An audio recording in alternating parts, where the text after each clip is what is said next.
July 6th, 2021. Our invocation this evening will be offered by Lupe Moy, member of the Church of Jesus Christ of Latter-day Saints. If you would please stand for the invocation and remain standing for the Pledge of Allegiance.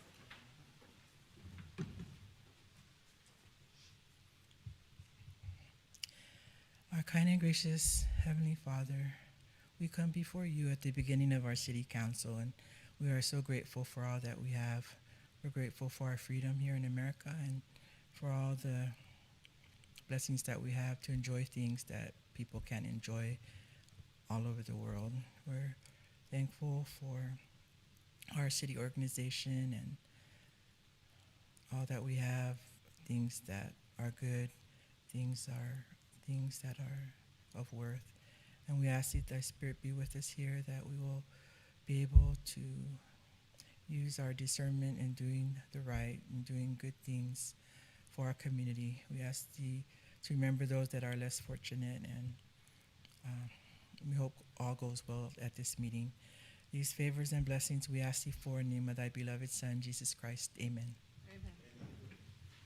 I pledge allegiance to the flag of the United States of America and to the republic for which it stands, one nation, under God, indivisible, with liberty and justice for all.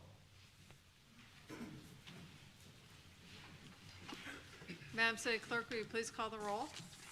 Councilmembers Huff. Here. Perkins. Here. Stewart. Here. DeLucy. Here. Steinmeier. Here. Hobart. Here. Mayor Weir. Here. We have two citizen requests this evening. One is a non-resident, so we would require a motion to suspend the rules of order to allow for this gentleman to speak. Madam Mayor, I so move. Second. It's been moved and seconded. Is there any discussion? Hearing none, please call the roll on the motion to suspend the council rules of procedure.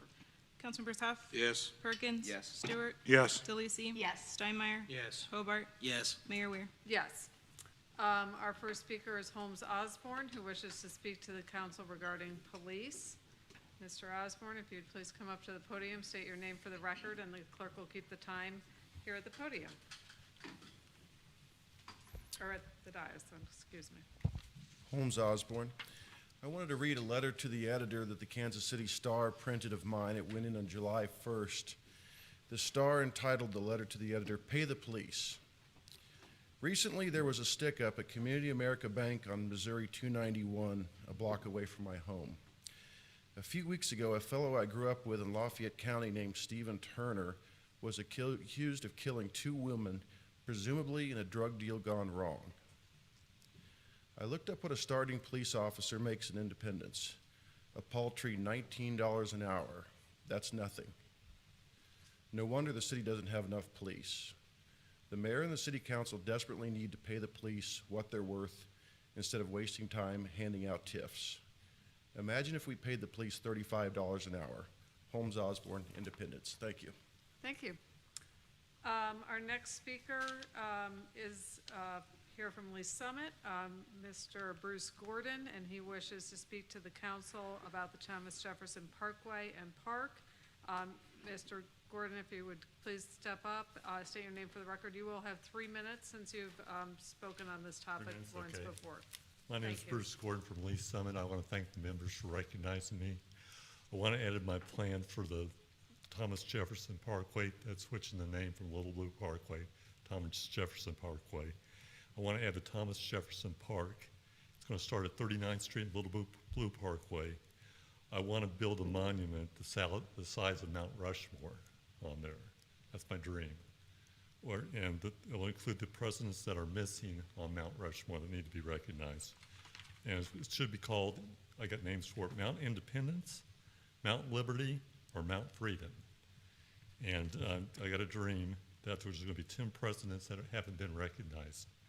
There are James Madison, John Adams, John Quincy Adams, Thomas Jefferson, Franklin D. Roosevelt, John F. Kennedy, Ronald Reagan, Harry S. Truman, Dwight Eisenhower, and Abraham Lincoln.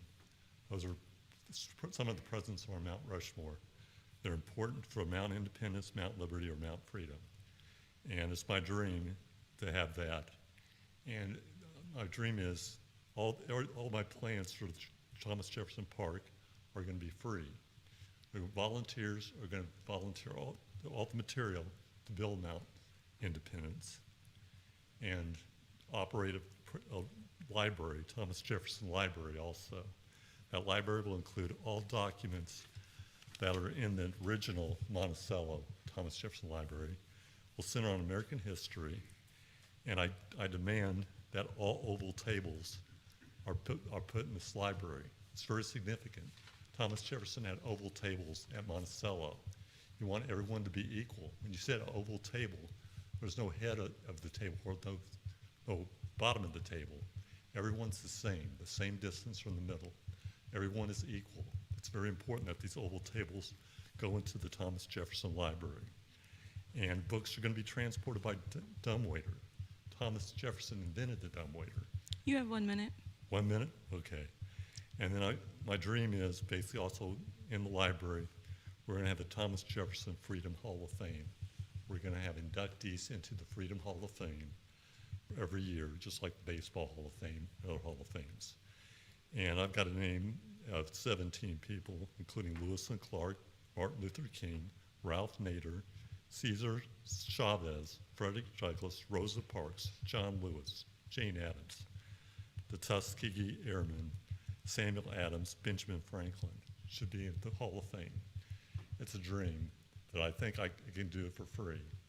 When they see this project, volunteers are going to give their labors for free. All the material will be provided for free. It will cost the city of Independence nothing. It's a volunteer effort. It's a dream. I'm going to go ahead and give you details. I'll give you copies after the meetings are over to show you the details. Sorry I'm late. I didn't give you the copies of the details, but it's my dream. We can build something like Mount Independence, free of labor. And the land will be donated free because between 39th Street and 24 Highway on Little Blue Parkway, we renamed that to Thomas Jefferson Parkway. It's just vacant land, and we can build a big mountain out of that land, and it's my dream we can build it, and I think we can do it for free. So that's my dream, just like Martin Luther King. That's my dream for independence. Thank you very much for letting me speak. Thank you. Thanks. Are there any other citizens who wish to speak with, I'm sorry, are there any other citizens who wish to address the council this evening? Okay. We have a presentation resolution recognizing our employee of the month. Madam City Clerk. Whereas the City Employee Recognition Program recognizes outstanding performance by employees of the City of Independence. And whereas the Employee Committee selects the Employee of the Month for exhibiting the qualities and ideals that best represent public service. And whereas the Employee Recognition Committee has selected Melissa Bellino, Benefits Administrator with the Human Resources Department, as the Employee of the Month for July 2021.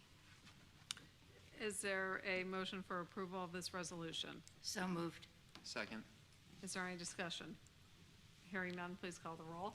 Councilmembers Huff? Yes. Perkins? Yes. Stewart? Yes. DeLucy? Yes. Steinmeier? Yes. Hobart? Yes. Mayor Weir? Yes. Resolution passes. Melissa, if you'd like to come up, we'll present you with your Employee of the Month resolution.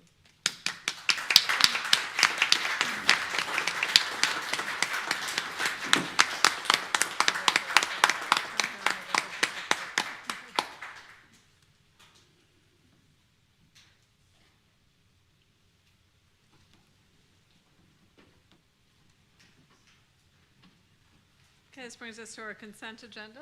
Madam Pro Mayor? Tem? Yes. I move to approve the reports and recommendations of the city manager.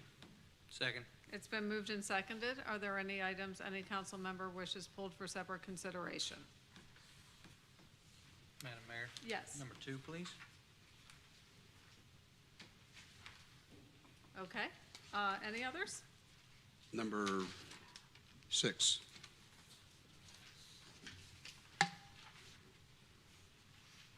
Okay, any other council members wish to pull anything?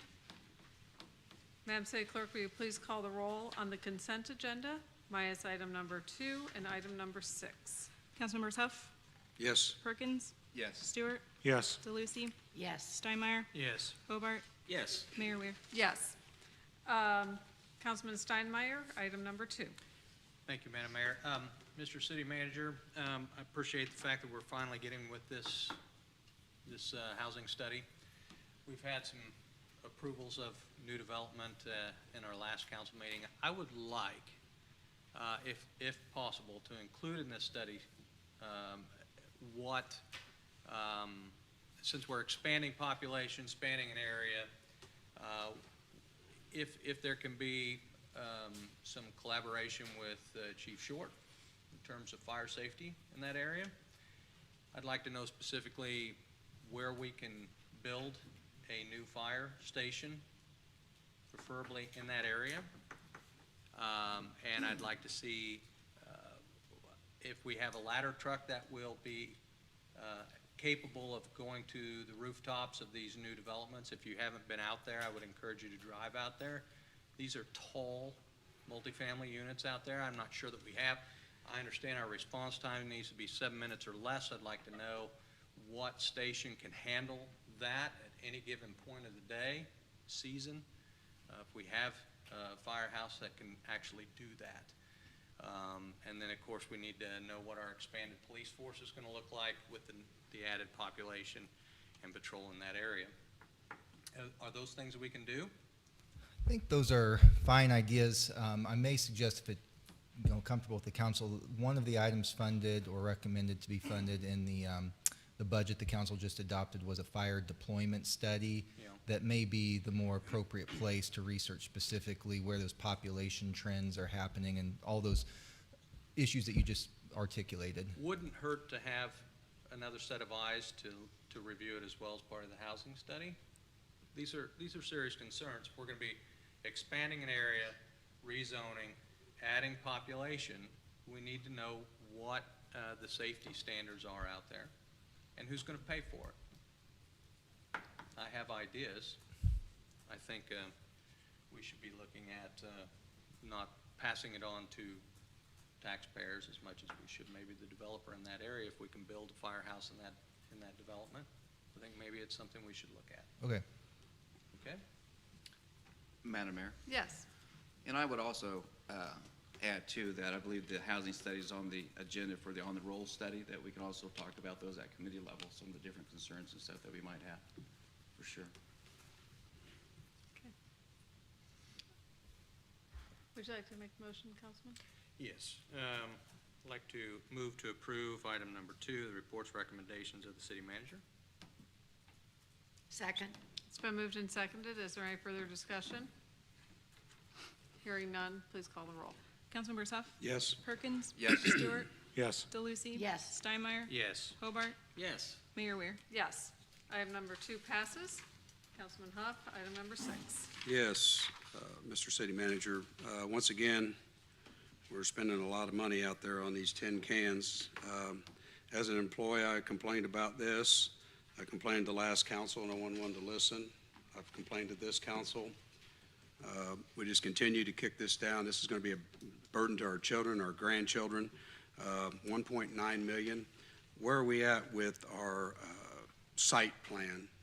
I mean, we're kind of spending almost $2 million here that could be going for new generation. Yeah, thank you for the chance to respond to that, Councilmember Huff. The site study has largely been completed, identified the Blue Valley Power Plant as the appropriate site for replacement of the turbines, and so we do remain on track to have that RFP for replacement generation out by September of this year. So on this, my biggest concern here is we're dropping real close to $2 million. I realize that we have to have some of this for SPP. I also realize that we're probably looking at 4, 5, 6 months down the road. We're going to be past the summer. I'd like to see this postponed until the PUAB and the site plan and everybody gets their 2 cents in on new generation rather than dropping $2 million. We dropped 1.5 here a year ago, cracking one. So, you know, we're getting up to the point we could buy another unit. We also have H6, I believe, is right here at the going to go be next. So we continue to throw good money at old stuff. We continue to abuse that equipment. It's too old. It's shot. I'm hoping one of these days to get a 4th vote to build a new power plant or some kind of generation or something so we can relieve us of all this spending money. This is just wasting money. Continue to throw money. I move to approve. Number 6. Is there a second? Second. Okay, it's been moved and seconded.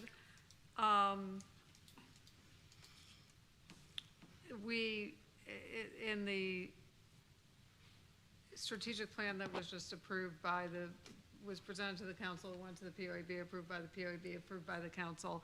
I mean, this is clearly a top priority, is figuring out this generation. And we sat here and we said last time we were doing one of these inspections, this is it, we're not doing another one. Tell me, Mr. City Manager, what, if we were to postpone this until we gather more information, as Mayor Pro Tem has suggested, what would be the consequence of that? I'm going to ask the Power and Light Director, Jim Okay. Nail.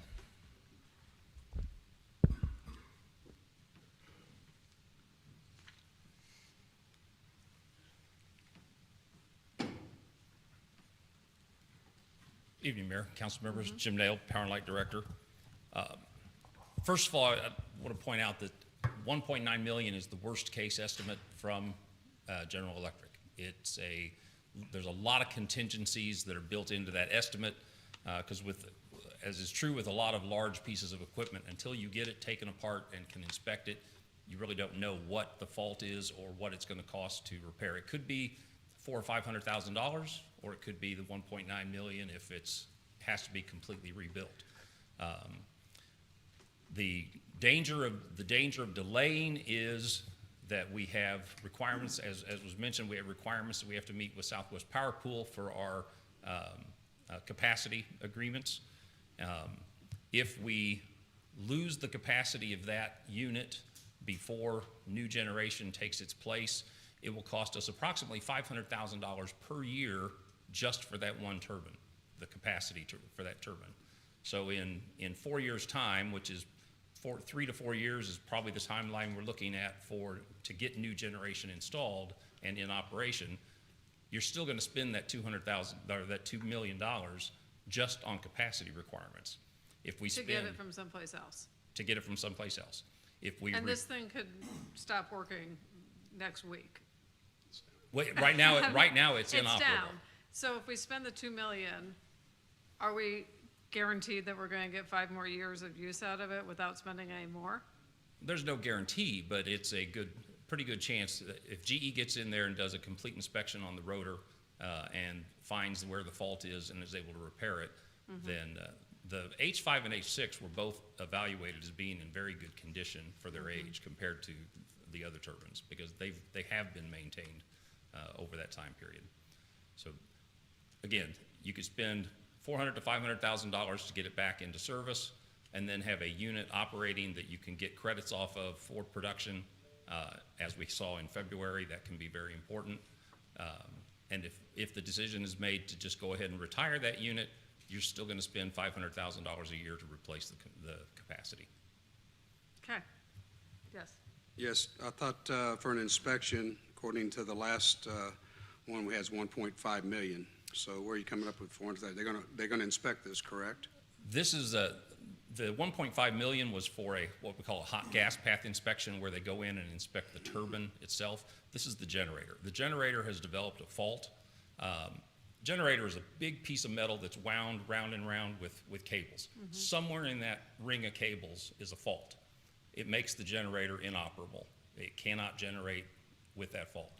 So by pulling that out of the machine, send it to their shop where they can analyze it, they can find where that fault is and then tell us what it's going to take to repair it. The worst case is they have to strip all that cabling off and redo it. That's the 1.9. If they can repair the fault in place, then it's more like $400,000 to $500,000. I've never seen anything work that way in this city, but that's fine. That's what I used to do with Westinghouse. And your $500,000 annually, why, you're talking capacity, why can't we get out there and do a small purchase agreement with someone out there? There's power out there available. Why wouldn't we do that and have some energy in here during that time or whatever. Well, and certainly we would, for something like that, we would go out and shop for it. We would put bids for it. But just based on the contract we have with Oneta, which was a very good price at the time we got it, the estimate's $500,000. Right, and we don't get anything for that 500,000. What I'm saying is, I want to buy something with that we get some energy, some use out of, that we could go out and sell it if there was a bad time. That also Like is in an option. February, but I just, you got H6 getting ready to blow too. Are you going to talk about it at all, or? According to GE, the blades that are damaged on H6, they said we can operate it without great risk. And how many blades are bad out of 29? There's just a couple of pieces that we think had some ice damage during the winter. Because my understanding, there's 10 bad blades out of 29. That doesn't sound very hopeful to me, that you're almost halfway blades off of there. Sooner or later, it's out, it's like anything, the bearings start wearing and going out. So I have a real feeling that we're going to be down here at H6 here, if you run it at all, in the next few months, wanting another $2 million. Now we're at 4 plus the 1.5. I mean, we're getting into the field where we could buy a new unit, and we're continuing to throw this money at something that's not going to last. We know that. If it's not that generator, next it's going to be something else. So, I mean, I don't know. I'm totally against this myself personally So- until we get more information. Mr. Nail, this unit's currently not operating, Correct. so what are we doing? Are we purchasing? Are we, how are we meeting our SPP requirements with this out of service? For a short-term forced outage, Okay. we are allowed to not have to supply that capacity but if we make the decision we're not going to repair it, then it's no longer a short-term forced outage. That brings up Okay. a very important point. When you say that for the maintenance, I know that Blue Valley 1 and 2 were down for 4 years that were incapable for the bus burning up. And so we went around, got behind SPP and told them we was down for maintenance for 4 or 5 years over there. And them places were no way they was going to run. So why aren't we going to try that with this? We can be down for maintenance as long as, whatever it is, as long as you're saying you're going to fix it. So kind of lost. You're telling me I got to do this right now, but Blue Valley 1 and 2 was down for 4 or 5 years. When I was there, it was down. There was an electrical, it was on the electrical side, on the transformer side, not the boiler itself. But you couldn't produce. If the decision had been made to replace that component, it could have. You're eluding what I'm asking you. You went 4 or 5 years without SPP. You notified him you had a maintenance issue, so why can't you do that with this one? Well, that was a director that wasn't me, and I'm not going to tell SPP something that's not true, sir. I'd like to make a motion to postpone this for 2 weeks. I guess I'll wait for a second. Second. Thank you. I think,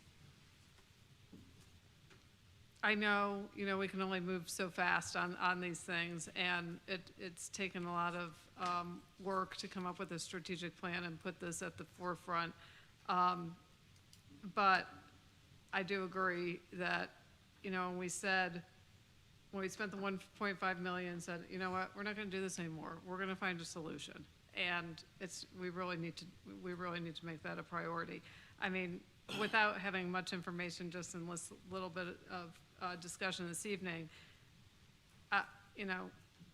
I'm just not comfortable spending $2 million on something that I'm not sure is going to last 5 years.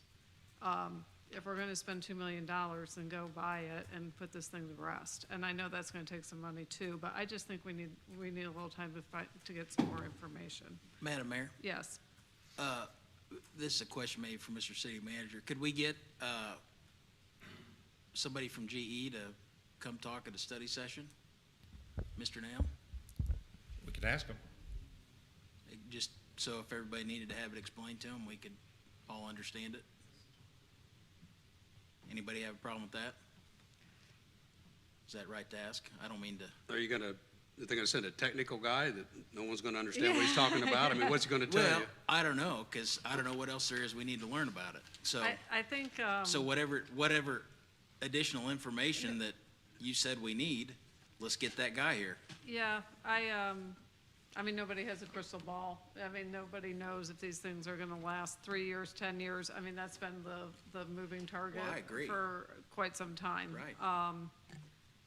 But I sat here and said, we're gonna spend this 1.5 million, and that's it. We're not gonna keep throwing money at these, at repairing these things. And that's what I said at the time, and I wanna be certain that we know what we're doing before we go spend $2 million. So I'm comfortable, working with our staff and whatever experts that they have access to. They're certainly, you know, eager to share those with us, I'm sure, but, you know, I agree that we may get a bunch of information that really we can't make heads or tails of. So let's just, look at what we have on the study session next week. Maybe this is something that we can get a little bit more detail on from, you know, Mr. City Manager. You can work with your staff to figure out who's the best person to maybe present some additional It information. would be helpful in this setting to understand what the questions are from the council, so we Yeah. could prepare for having the right people. Okay, Madam Mayor? yeah. Mr. Nail, how old is this unit? It's over 40 years old. Over 40 years old. So, and what's the life expectancy on these CTs? It varies on how much they're used. On ours? With the low usage that they had, they were evaluated as being in sufficient condition to last another 5 to 10 years, And when was that? 2 years ago. 2 years ago. So we're So 2 we're in the years 3 to out. 8. Right, so I'm in agreement. I think just throwing money at this doesn't make a lot of sense at this point. And if we got another one that's, could be looking at some more repairs, major repairs, and then who knows how many more down the road. So I think it would be wise to postpone this at this point. So why don't we call the roll on the motion to postpone? Madam City Clerk. Councilmembers Huff, Yes. Perkins. Yes. Stewart, Yes. DeLucy, No. Steinmeier. Yes. Hobart, No. Mayor Ware. Yes. Motion passes. Thank you, Mr. Nail. Okay, we have 2 non-ordinance action items this evening. Madam City Clerk. Council action is requested regarding the change of ownership application received from Light Liquor LLC for retail selling of intoxicating liquor and Sunday sales licenses for the Smoke for Less and convenience store located at 1701 South Noland Road. Is there any discussion on this item? Hearing none, please call the roll. Councilmembers Huff, Yes. Perkins. Yes. Stewart, Yes. DeLucy, Yes. Steinmeier, Yes. Hobart, Yes. Mayor Ware. Yes, item passes. Madam City Clerk. Council action is requested to recover the excessive cost for fuel and energy from Winter Storm 2021. The city manager is directed to use the fuel cost adjustment formula over a period of 36 months. Is there any discussion on this item? Hearing none, please call the roll.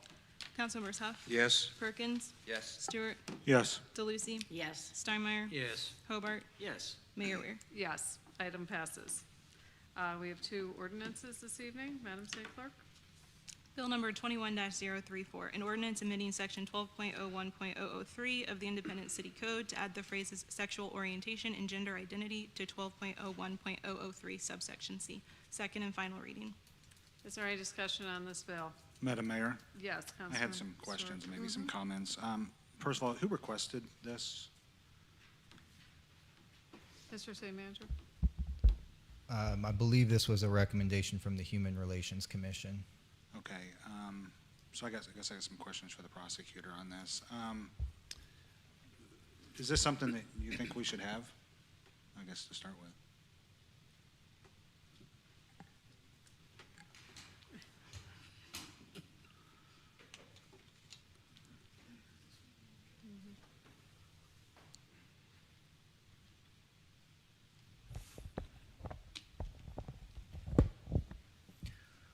I believe so, yes. Okay. Have you ever had a situation where you've actually, and I'm not really just talking about this specifically, but I mean, as far as that subsection, have you ever had a situation where you've actually charged that you can recall? I'm sorry, what was the last part of that question, Just sir? that you can recall, have you ever had a situation where you've actually used that subsection?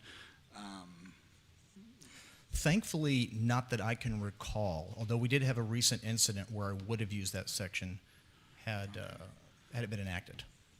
So you would have used it if it would have been Yes. active at the time? But in the 19 years I've been here doing prosecution, I can't think of a single time, which is a good thing. Right, and you don't have to divulge too much on your method, but I mean, you usually can't really tell what's in somebody's heart. So I guess you have a good method in determining the reason why somebody committed a crime? I mean, unless they just admitted it. Well, it's not. What we're doing is we're enhancing the punishment for. I'm trying to think of how to phrase this. It's not a hate crime. That's not what this is.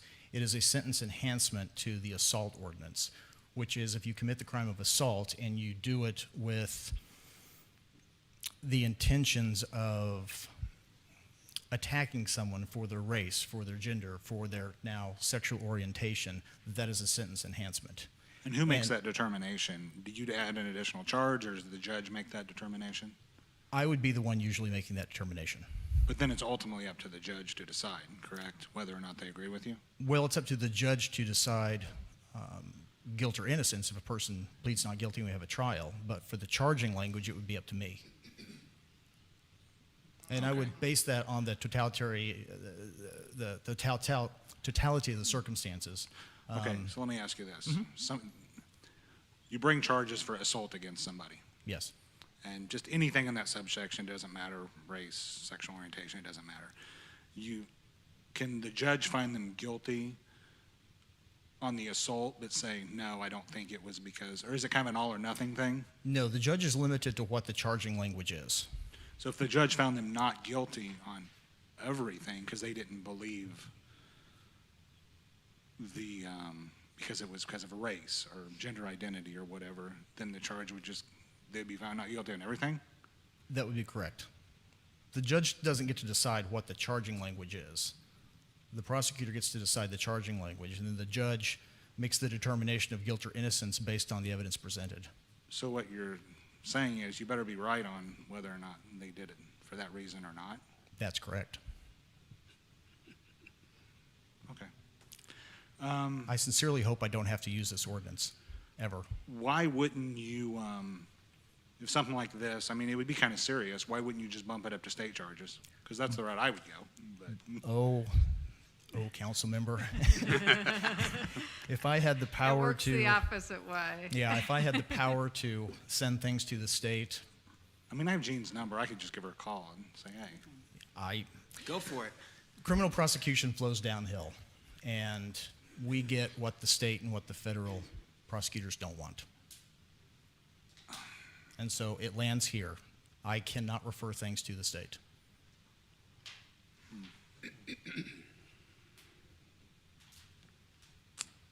Okay. It just concerns me about the whole, I mean, if you charge them with this, I mean, what would you do at that point? You couldn't recharge them with just assault, right?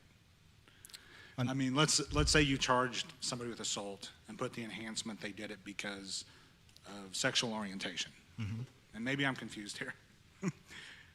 And the judge's like, well, I don't think they did it because of the person's sexual orientation. They found them not guilty. So then you don't have any recourse to go back and just charge them with assault.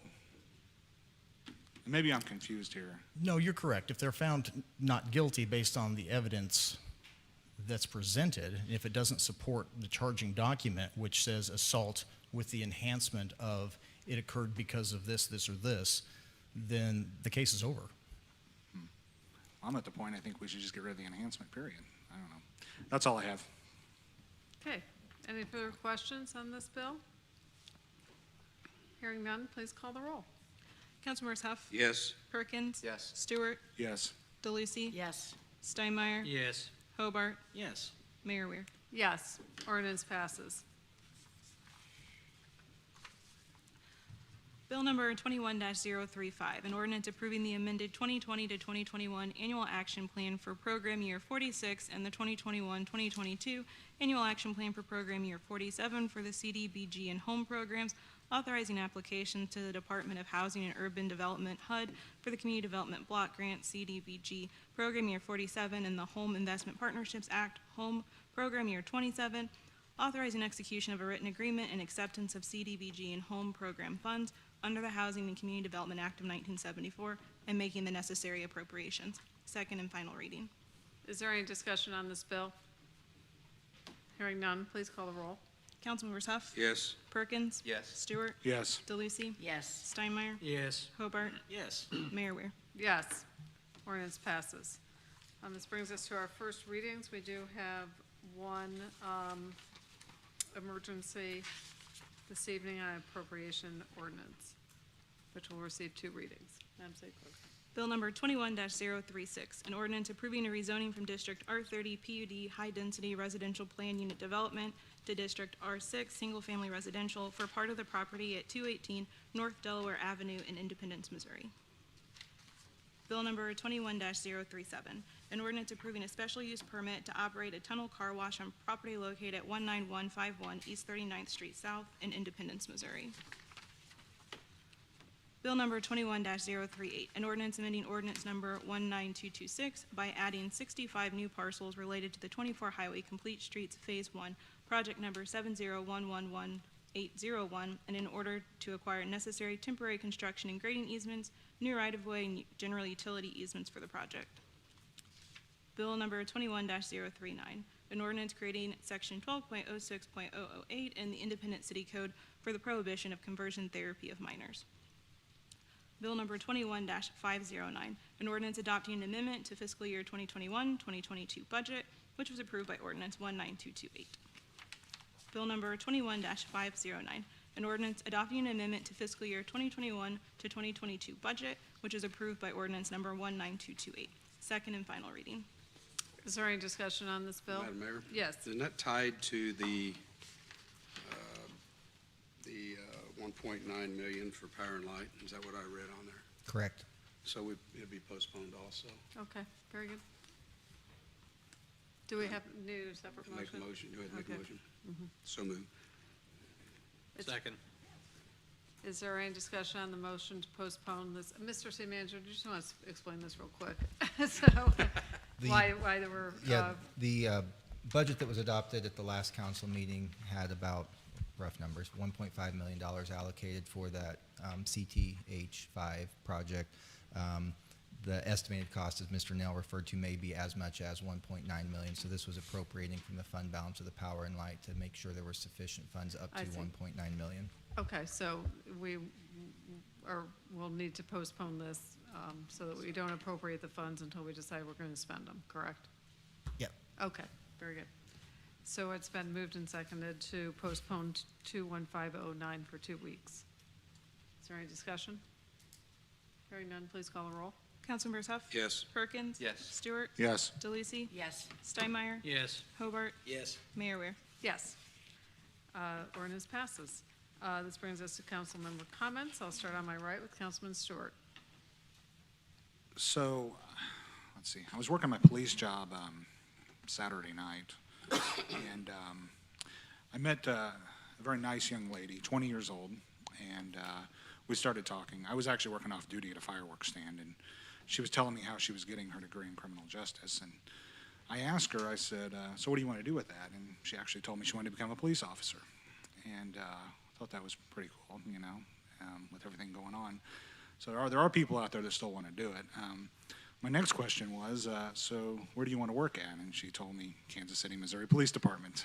And I just kind of shook my head. By the end of the conversation, I think I convinced her she should apply with independence, but we'll see. So I guess that brings me to my question, Mr. City Manager. I know you mentioned a couple of meetings ago you were going to meet with the FOP. Have you had those conversations, and can you share anything? Yeah, couple things, council member. I'll try to not be too long-winded. Back a couple of days ago, July 1st, the new contract that the council unanimously approved a few months ago went into effect. And so actually the starting pay now for officers is $22.27 an hour. So since we're trying to recruit, I want everybody to know what that starting pay would be. The conversations with the FOP are going very well. There's been a lot, both sides recognizing the emergency situation we find ourselves in. That's, my term. That's not been a declared emergency, but, facing 16% vacancy plus or minus a few. We're really trying to find out what are the items that we could do recruitment and retention wise. So with our American Rescue Plan dollars, I think we've got some consensus and agreement about how best to allocate those both towards marketing and branding, which I know are things the council has talked about, as well as signing bonuses, et cetera. One thing we do have to check on is the legality of signing bonuses. There's some language in Article 3 of the Missouri Constitution we found out about municipal employees, including public safety, that we just want to be certain of as it relates to bonuses for local government employees. So we're checking on that, and then we've had some discussion both about wages and benefits of things for our existing officers that we hope will help with not only retention of our existing officers, but maybe drawing from other agencies that your friend mentioned the other night at the fireworks stand. So it's, when we sat down to have these conversations, we wanted to be wrapped up in a month or month and a half, and I think we're on track to do that and have a memorandum of understanding for the council to consider in very short order. I appreciate that. And just one other thing, I had spoken with a constituent of mine in the last couple of weeks, and he placed a call for service for a stolen ATV, and he claimed it took 4.5 hours for somebody to respond, which he said was absolutely ridiculous, and I have to agree. So we definitely got to do something. Absolutely. So, all right, thank you. Agreed. Yep. Councilman Perkins? Nothing tonight, Mayor. Councilman Huff? Yes. I had a couple things. A lot of concerns with the street cuts of the gas company. They have just literally tore this city up. On Nolan Road now, we got Lee Summit, they haven't fixed it. Walnut, over here in Dodgen, they finally fixed Truman Road out there. I realize that they have a right to be there. It just kind of concerns me that they can tear up so much at one time. I definitely want to make sure they're putting it back to at least as good as it is or better. But with this, our street tax and everything else, are we like holding back, or are we coordinating with these guys? I mean, we're spending $8 million a year on roads, and these guys are just cutting us to death between them and AT&T. AT&T is not quite as bad as this gas thing, but man, I mean, you can't go down to, there's probably a shortage of steel plates across the United States because they're all in Independence. But I probably our hands are tied, I assume. I don't know. That's one concern. I just wanted to bring that forward. And then, I went out to, and I still get calls and try to straighten these people out. I-70 in Sterling is not our bridge. But we have, I'm one of the ones that's always hitting on this, and I don't want us to have that in this city. That's not in our city, and I don't want it to happen here. But I went to the Truman thing the other day, and this really doesn't have to do with people living under it, but our brand new bridge, I don't know if people noticed, but someone's already graffitied it. And that's just terrible that, I thought maybe that was steep enough sides that maybe we could keep them out. I've noticed the bridges we have been building are nice and straight, so they can't lay up there. And like I said, I understand, I'm compassionate about that. It's just the trash that comes with that.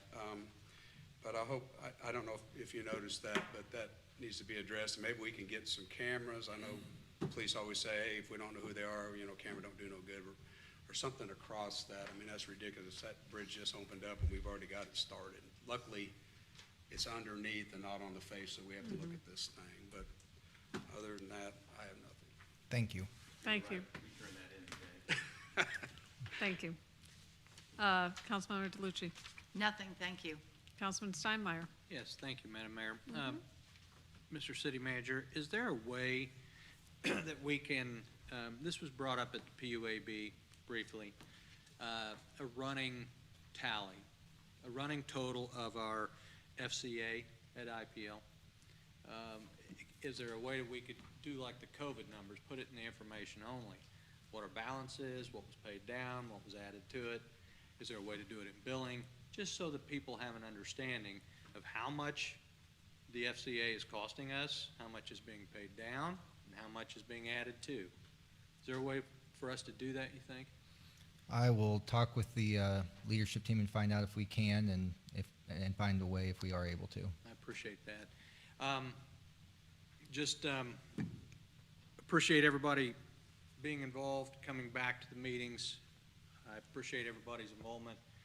And there's a lot going on in our city that we need to be paying attention to. A lot of decisions that need to be made. Citizens need to begin to email, make phone calls, come and speak. Don't let your silence be your acceptance in this city. It's time for you to stand up and speak. Tell us what your expectations of us are. There's major decisions that need to be made. And I think to move forward, we need citizen involvement. So let your voices be heard, but do not allow your silence to be this council's acceptance. Okay? That's all I have tonight. Thank you. Thank you. Councilman Hobart? Thank you, Madam Mayor. For all the folks out there, the Truman Library opened on July 2nd, and it is fantastic. I haven't spent all the time in there I want to spend yet, but if anybody, you want to take your family up there, or anybody out in the city wants to go, don't hesitate to recommend it. Good way to get out of the heat for a couple hours, and it is no longer just a museum where things are being exhibited. It tells a number of different stories that are all part of the Harry Truman's life and his presidency, so highly recommend that. It is literally a world-class facility, and I would say without a doubt the best presidential library in the country. We are very, very lucky to have it, so very cool. Last thing, it's nice to have you back, Bob. We appreciate it if you don't go on vacation again, and we almost fell apart without you. So thank you. Appreciate it. Thanks, everybody. Thank you.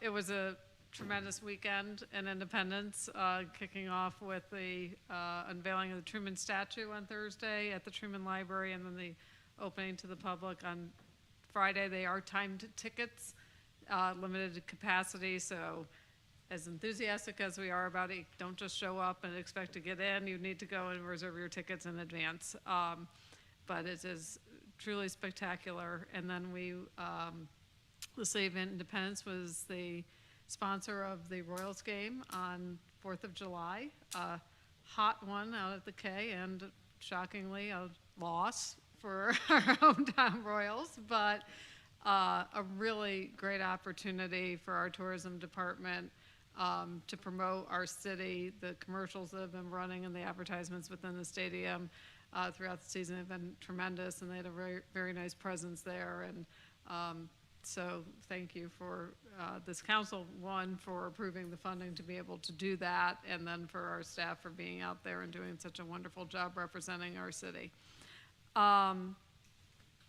The COVID news is not good in the state of Missouri.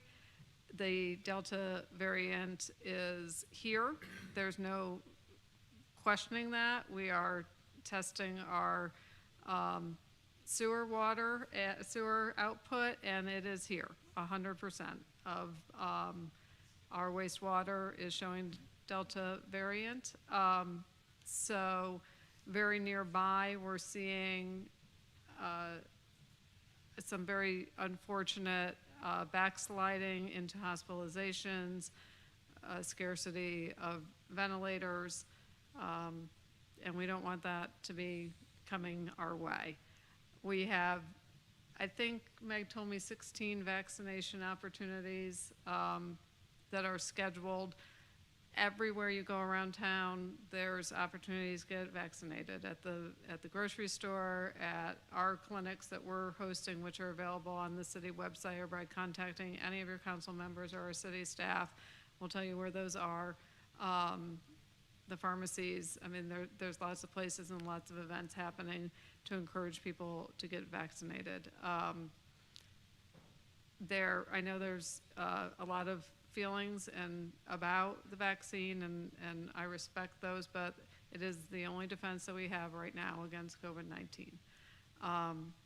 So I encourage people who have not yet taken advantage of the opportunity to strongly consider that, so that we can continue to see our businesses reopen, get people back to work, get our kids back in school this summer and fall. So if you're looking, talking about other ways to let people know about these vaccination opportunities. I think that if you're online and you use our digital platforms, you know. So we're trying to look for other opportunities to reach people who may not be aware or having difficulty getting to a vaccination site. So we're watching it very, very closely, and as always, working across our region and across our state to make sure that we're doing everything we can to hang on to the progress that we have made.